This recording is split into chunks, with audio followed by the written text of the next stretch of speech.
Hello, my name is Michaela, and I will be going through this PowerPoint, and hopefully this will be a great study guide for you guys.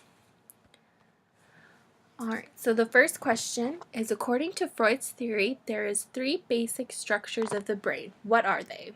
A, id, superego, ego. B, superego, ego, macho ego. C, id, ego, macho ego.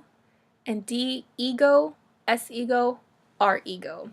And the answer is id, superego, and ego. I think this one is a little self-explanatory just because the other options that were given were not even ones that are considered in the group on the video lectures. Question 2. What theory states need at one level must be at least partially sustained before those at the next level become important in determining our actions? A, Maslow. B, Freud. C, Laswell. Or D, Aldiver? A, Maslow. Question 3. Which option sits at the top of the needs pyramid? A, self-actualization needs. B, aesthetic needs. C, cognitive needs. Or D, transcendenceness? The answer is D, transcendenceness. When Professor Jones was talking about it, Maslow did say that he thought that transcendentness superseded the self-actualization, so just go back and watch those videos and you'll get to understand that more. Question 4. What does exposure measure? A, amount of airtime. B, vulnerability to criticism. C, amount of potential audience. Or D, how clear the message in an ad is? And the answer is C, amount of potential audience. When we're talking about Twitter and the followers, and if someone retweets it and then those followers see it, that is what it's talking about with exposure. It's the total potential of who could see it, the tweet and stuff like that. Alright, question 5. Cognitive stages in the Lavage and Steiner model are A, awareness and knowledge. B, knowledge and liking. C, preference and conviction. Or D, aware and liking. And the answer is A, aware and knowledge. These two are the first two in the Lavage and Steiner model.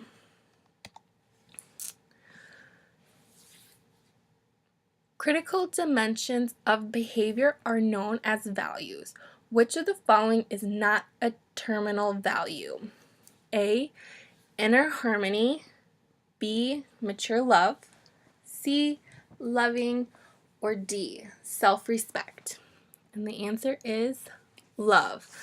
This is because terminal value is what you want to accomplish throughout your lifetime, so it's your end goal. So the rest of those options were end goals, and this one is not an end goal. It is a goal that we achieve for, but it is one that we don't strive for. The other one was mature love, and so obviously that would be more of an end goal than just having a love. Alright, question 6. Third person tests, word association tests, cartoon tests, and psychodrama are all considered which type of tests? A, projective test. B, reactive tests. C, motivation tests. Or D, independent cause analysis test? And the answer is A, projective tests. Alright, question 7. Since people may not always be aware of the real needs determining their behavior, blank is used to sometimes appeal to those subconsciousness and unconsciousness needs. A, direct marketing techniques. B, advertising. C, subliminal messaging, or D, qualitative marketing? And the answer is advertising. In the videos where Professor Jones is talking about advertising and how they use sex appeal to sell cars and stuff like that, it does talk about psychoanalytics, I believe, and how it uses that to advertise to our subconsciousness. All right, question 8. Blank is concerned with the strengthening of behavior through reinforcement. A, vicarious learning. B, operant conditioning. C, internal motivation. D, external motivation. And the answer is operant conditioning. This has to deal with positive and negative reinforcement to help the behavior of people. Question 9. Who came up with the theory of triple appeal? A, Laswell. B, Freud. C, Aldifer. Or D, Maslow? A, Laswell. Question 10. An overfamiliarity with an ad makes consumers less likely to get involved with the product or service. This is called A, habituation. D, decompressive zone. C, over advertising.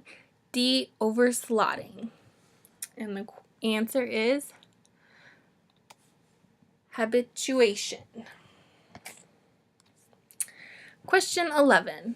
According to the Lavish and Steiner model, which two stages are the behavior stages? A, liking and performance. C,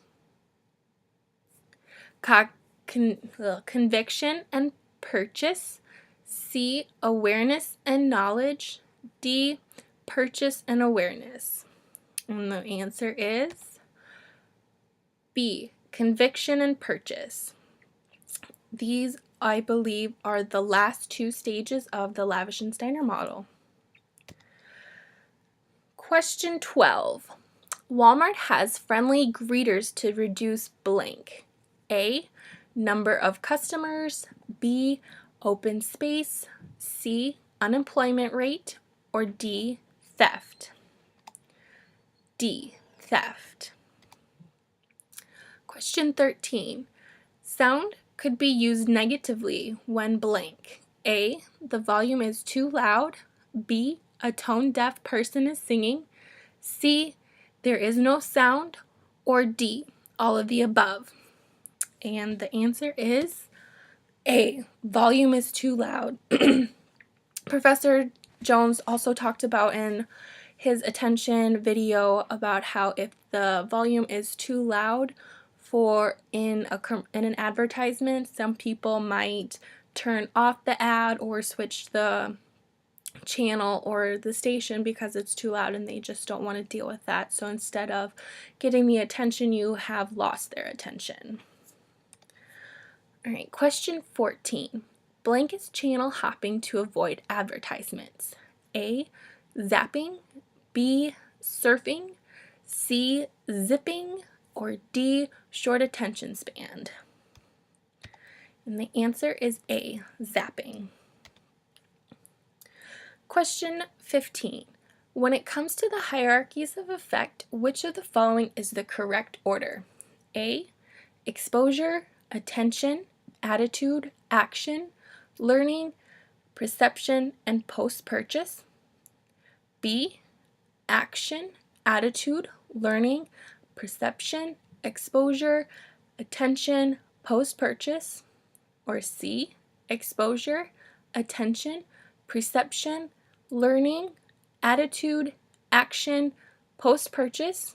Or D, post-purchase, perception, attention, exposure, attitude, learning, or action. And the answer is C, exposure, attention, perception, learning, attitude, action, post-purchase. I think the best way to remember this is thinking about how you would purchase a product. You can't have one without the other.